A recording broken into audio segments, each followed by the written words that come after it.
जरा सोचिए, हमारे शरीर का हर एक परमाणु, हाथ में पकड़ा हुआ ये कॉफी का कप और यहां तक कि हमारे आसपास की हर चीज, ये सब एक बहुत ही पुराने और अदृश्य बही खाते के नियमों से बंधी हुई है। तो आज हम इसी हिसाब किताब के पन्ने पलटने वाले हैं, जिसे हम कहते हैं रासायनिक अभिक्रियाएं। और जानते हैं इस पूरी कहानी का सबसे दिलचस्प हिस्सा क्या है? वो ये है कि इस बही खाते में कभी कुछ पूरी तरह से गायब नहीं होता और ना ही कुछ अचानक से पैदा होता है। नहीं, चीजें बस अपना रूप बदलती हैं और यही बदलाव आज के हमारे विश्लेषण का दिल है। तो ठीक है, चलिए इसमें थोड़ा और गहरा उतरते हैं। ये बही खाता हर चीज को कंट्रोल करता है। जैसे रसोई में रखे दूध का रात भर में दही बन जाना, ये सिर्फ कोई मामूली बदलाव नहीं है, ये तो प्रकृति का खुद को एक नए रूप में ढालने का एक जबरदस्त तरीका है। जब दूध दही में बदलता है ना, तो ये सिर्फ देखने में अलग नहीं लगता।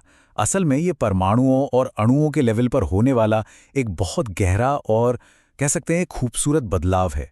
ये एक ऐसा डांस है जो क्वांटम जगत के बेसिक नियमों पर चलता है, और इस प्रोसेस को समझना एक तरह से ब्रह्मांड के काम करने के तरीकों को समझने जैसा है। तो सवाल ये है कि ये बदलाव असल में है क्या? हम सिर्फ एक फिजिकल चेंज और एक पूरी तरह से नए पदार्थ के बनने में आखिर फर्क कैसे कर सकते हैं? चलिए इसकी असली पहचान को समझने की कोशिश करते हैं। यहां सबसे जरूरी शब्द है नया पदार्थ। सोचिए, जब केक बेक होता है तो कच्चा आटा, चीनी और अंडे मिलकर एक बिल्कुल नई चीज बनाते हैं।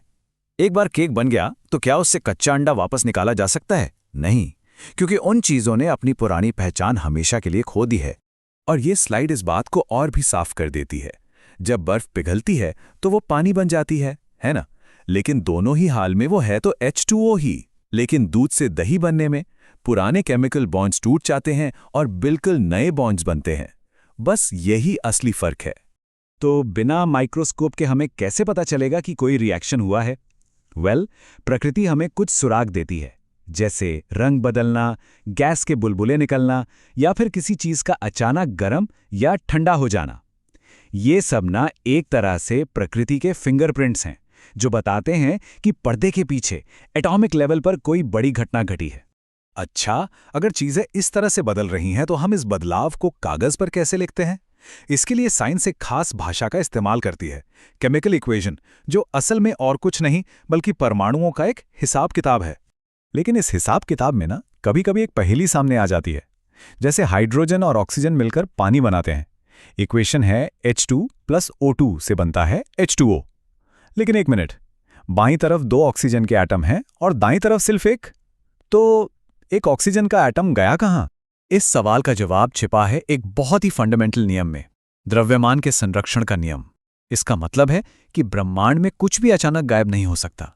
पता है, हो सकता है हमारे शरीर में मौजूद कार्बन का कोई एटम कभी किसी बहुत पुराने तारे का हिस्सा रहा हो। तो फिर हम इस हिसाब को बराबर कैसे करते हैं? हम बन जाते हैं परमाणुओं के अकाउंटेंट। हम बस इक्वेशन में चीजों की मात्रा को इस तरह बदलते हैं कि दोनों तरफ परमाणुओं की संख्या बिल्कुल बराबर हो जाए। और सॉल्यूशन है 2H2 + O2 से बनता है 2H2O।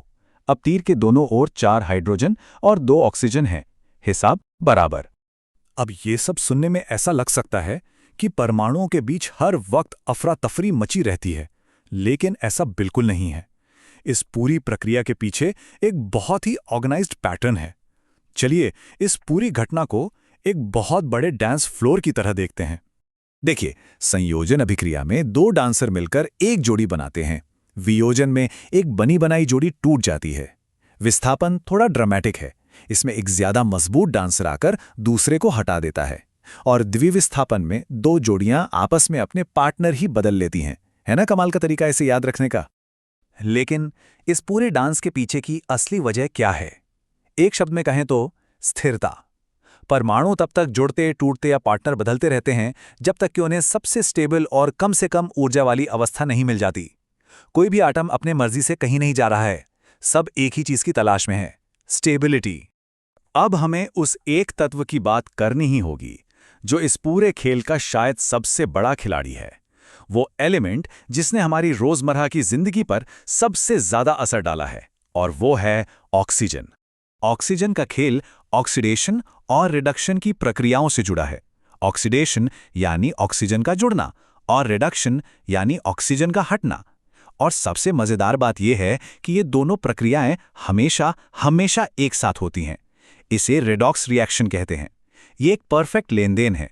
अगर एक देगा तो दूसरे को लेना ही पड़ेगा।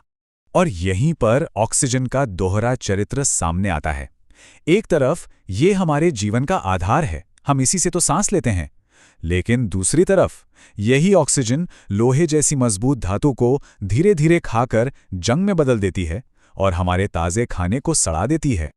तो अगली बार जब कोई चिप्स का पैकेट खोलें तो याद रखिएगा कि उसके अंदर जो हवा भरी है वो असल में नाइट्रोजन गैस है, और उसे इसलिए भरा गया है ताकि वो उन चिप्स को ऑक्सीजन के इसी विनाशकारी हमले से बचा सके। है ना कमाल की बात? चलिए अब इस सारी जानकारी को एक साथ लाते हैं और एक ऐसे अंतिम विचार पर आते हैं जो इस साइंस को सीधे हमारी अपनी जिंदगी से जोड़ता है। हमने अभी अभी देखा कि कैसे ऑक्सीडेशन की प्रक्रिया मजबूत लोहे को कमजोर जंग में बदल सकती है। हमने ये भी देखा कि कैसे ये ताज़े खाने को खराब कर सकती है। ये है ऑक्सीजन का वो रूप जो चीज़ों को नष्ट करता है। तो अब जरा एक पल के लिए ये सोचिए, अगर ऑक्सीजन बेजान धातुओं और खाने के साथ ऐसा कर सकती है, तो हर पल, हर सांस के साथ हमारे शरीर के अंदर जाने वाली यही ऑक्सीजन दशकों के लंबे समय में हमारे अपने शरीर के साथ आखिर क्या करती होगी? हाँ, ये हमें जिंदा रखती है, पर क्या ये हमारे शरीर को अंदर से धीरे धीरे ऑक्सीडाइज भी कर रही है? क्या उम्र का बढ़ना, हमारी कोशिकाओं का कमजोर होना कहीं ना कहीं ऑक्सीजन के इसी अदृश्य खेल का हिस्सा तो नहीं? ये एक ऐसा सवाल है जो जीव विज्ञान और रसायन विज्ञान की सीमाओं को धुंधला कर देता है।